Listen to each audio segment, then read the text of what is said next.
პარლამენტმა თამბაქოს კონტროლის შესახებ კანონში ცვლილებები მესამე მოსმენით დაამტკიცა. ცვლილებებს მხარი 72-მა დეპუტატმა დაუჭირა. 7 დეპუტატი წინააღმდეგ წავიდა. 2025 წლის 1 აპრილიდან თამბაქოს ნაწარმთან დაკავშირებული შეზღუდვები, რაც თამბაქოს ახალ შეფუთვასა და ეტიკეტში ცვლილებას ითვალისწინებს, გავრცელდა სიგარილაზეც.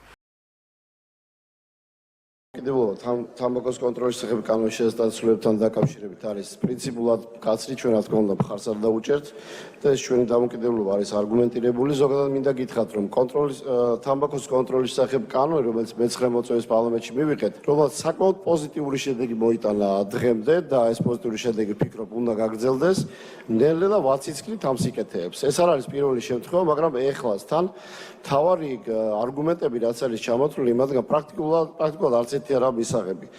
ის რომ ვთქვათ, მისი მომხმარებელი არის ძირითადად ერთი სეგმენტი და მცირე ჯგუფი, ეს აბსოლუტურად გაუგებარია. ეხლა უარყოფითი გავლენის მქონე პროდუქტი თუ მისი დაშვება და გავრცელება ისე უნდა გავსაზღვროთ, მცირე ჯგუფი მოიხმარს მას თუ დიდი ჯგუფი, მე ვფიქრობ თითოეული მოქალაქის სიცოცხლე და ჯანმრთელობა არის დასაცავი და მეორე არგუმენტის, რომ თითქოს ეს ბიუჯეტის შენატანი ამით გაიზრდება, ვფიქრობ, რომ შესაძლოა მცირედით გაიზარდოს, მაგრამ პარალელურად მოემატებს ჯანდაცვის დანახარჯები. თვითონ კანონ პროექტის განმარტებითი ბარათში რაც წერია თუ რატო არის საჭირო ამ კანონის ასე მიღება, საპირისპიროს ამტკიცებს.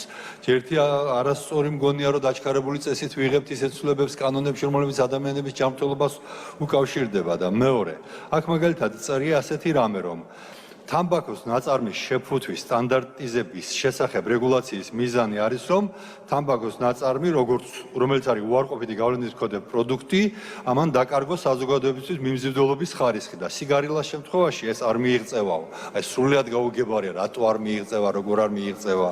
მე რა ითქვა, რომ ეს არის მცირე და მიზერული ცვლილებები და ეს მცირე და მიზერული ცვლილებები, მცირე და მიზერულიც რო იყოს დაკავშირებული ადამიანების ჯანმრთელობასთან.